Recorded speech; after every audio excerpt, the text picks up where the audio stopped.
I have been argued to be a man in recent years, and I have more specifically been argued to be a man who plays and enjoys video games.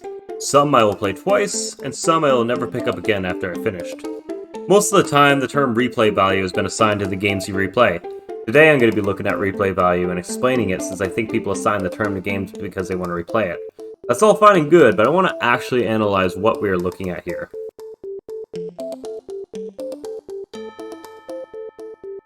Replay value can be defined as internal or external. Internal replay value is value that comes from the game itself, and external replay value comes from pretty much anything else. Internal replay value relies on one of two things: either the developers intentionally creating replay value, or the game's basic principles being so complex that it's possible to beat the game without experiencing a large amount of the game in the first place. As far as I've seen, there are three good examples of developers adding intentional replay value to a game. There are points where devs design a game to be enjoyed and never beaten.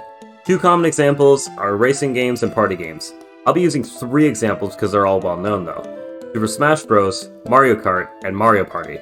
These three games all have something in common, in which a lot of their entries have a single player campaign, but most of them focus on what I call the party mode.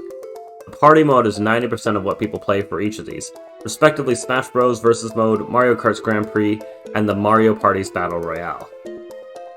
Super Smash Bros. Is a title that for the longest time had its replay value enveloped in learning new moves. The early games never explained which smash attacks you had, how aerials work, tilting, the different types of shielding, and much more. You learned how to do that all on your own, and because of that kept getting better and kept getting different results as you faced people. Mario Kart has 3 different speeds you can race at, and the items add an element of random to the game, which allows for players to get a different result. A lot of the fun usually came in the competition and the crazy nonsense the game is capable of producing. Mario Party had the same element of random, but sacrificed gameplay so that they could turn the random notch up to high gear. Sometimes the devs intentionally add extra content. It could be something small, ranging from little Easter eggs, to something akin to a modern-day DLC-sized packet of side content that isn't necessarily advertised by the main plotline. I have a few outliers for this in particular. The biggest example of extra content I can think of would be Shadow the Hedgehog. For those unaware, it's a 3D Sonic game of guns. Something it does very well, however, is that it has 13 unique endings, which is nothing special on its own, but its execution is second to none. On screen I have shown the level map, and depending on if you do a specific task good or evil, or just finish the level, your path will deviate. That means that you cannot beat each level on the first playthrough. There are a total of 18 missable levels on your 6th level trek. Each level plays completely differently, with extra paths to allow for completion of good or evil tasks you have chosen. Another little example would be MMORPGs, where you can experience everything in one playthrough for sure, but realistically the extra quests and zones are there so you can experience the games of a different character.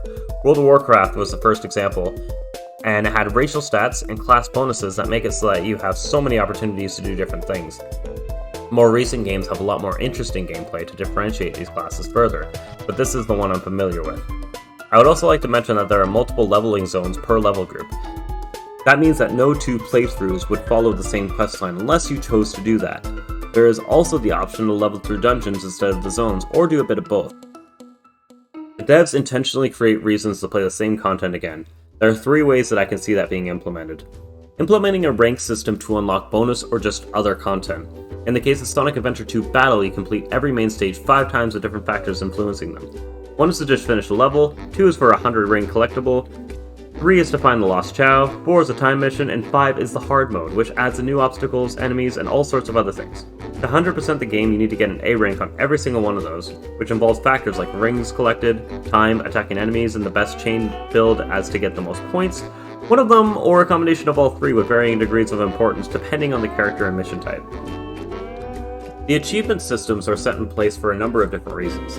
Some games will partially use them for the purpose of teaching players about the game, with the classic Hello World and Complete Mission 1 achievements. The more open-ended games, sometimes they are suggestions for new and unique ways to play the game, or ways to fill your time, or even just funny things such as the When Pigs Fly achievement in Minecraft. Some achievements allude to Easter eggs, which makes players refer to parts of some games as the funny. Retro achievements actually revived older console games due to this type of system. Regardless of the reasoning for achievements, they tend to drive players towards playing them more often than not. So the JRPG effect is common in JRPGs as the New Game Plus system. The most notable example I can think of is Persona 4, and before you clown on me, that's just the only one I've played. Essentially, it is impossible to 100% the game on your first go for 2 reasons. One is because there isn't enough time in the game to max out the social link system, and two is because there are some things you want to do in the first playthrough that will carry over. There is a stat that allows one to increase their knowledge, courage, diligence, understanding, and expression respectively. Lacking courage and expression at the beginning of the game hints that you will be able to restart the game with these stats right at the beginning before you can even upgrade any of them.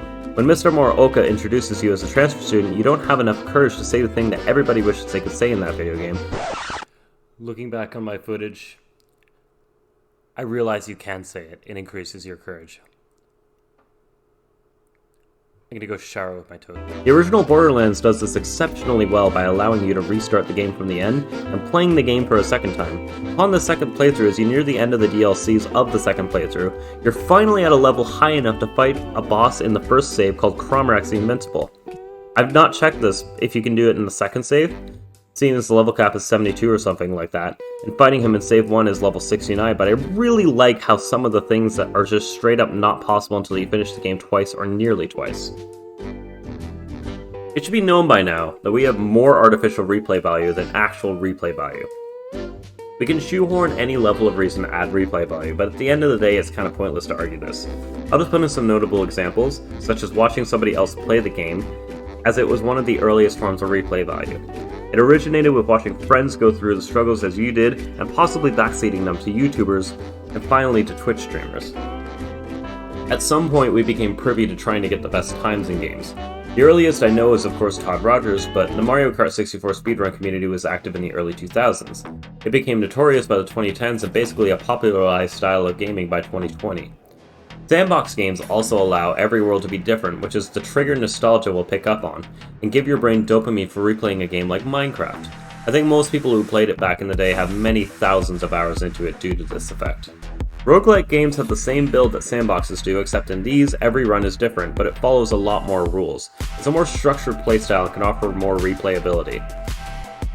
And so can the less structured playstyle depending on what you're feeling and who you are. Challenge runs have existed since the 90s, but are much more popular with the advent of YouTubers, in which people can actually suggest what you play. I watch a YouTuber named Bringle who does TTYD challenge runs, and sometimes even implements cheat codes to not allow him to gain experience, which means no level ups. He'll buff enemies for a run sometimes, not allow himself to use certain characters, and all sorts of other fun stuff. When I started this video, I understood replay value as a concept that developers use as an industry standard feature to advertise their games as, but it is actually something that we both assign to the games ourselves, or it's designed in, whether conscious or not. Not every consumer is the same, and each game provides its own replay value in its own unique way, intentional or unintentional, only to certain audiences. There's no right answer. The earth is flat.